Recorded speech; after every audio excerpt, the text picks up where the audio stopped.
Nous allons voir dans cette vidéo comment créer une newsletter. Nous allons aller dans le menu Newsletter, puis Réglages de plus. Nous allons vérifier le nom de l'expéditeur. Donc en règle générale, il s'agit du nom du site, mais qui peut être retouché.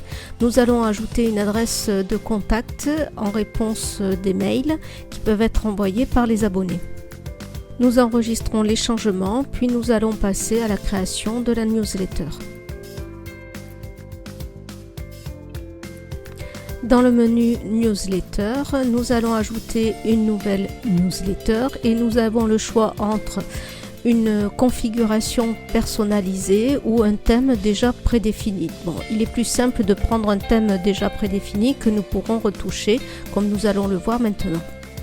Nous pouvons voir ici que la lettre d'information est quasiment prête. Nous pouvons modifier les couleurs des titres par exemple. Alors à chaque modification, il ne faut pas oublier de rafraîchir l'aperçu pour valider les changements opérés.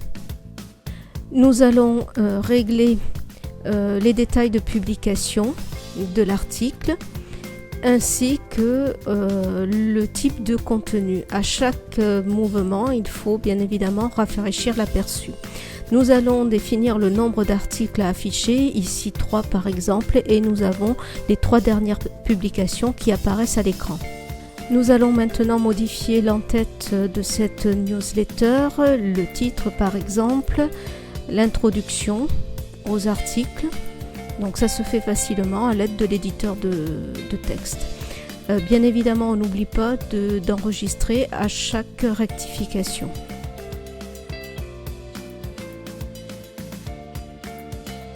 Nous allons maintenant passer à l'étape suivante, celle de la publication de cette lettre d'information. Nous verrons tout ceci dans une autre vidéo. Pour le moment, nous allons vérifier par un aperçu si la publication correspond à nos attendus en visualisant à l'aide de la liste des newsletters la publication telle qu'elle va apparaître dans le mail. Nous verrons dans la prochaine vidéo l'envoi de la newsletter.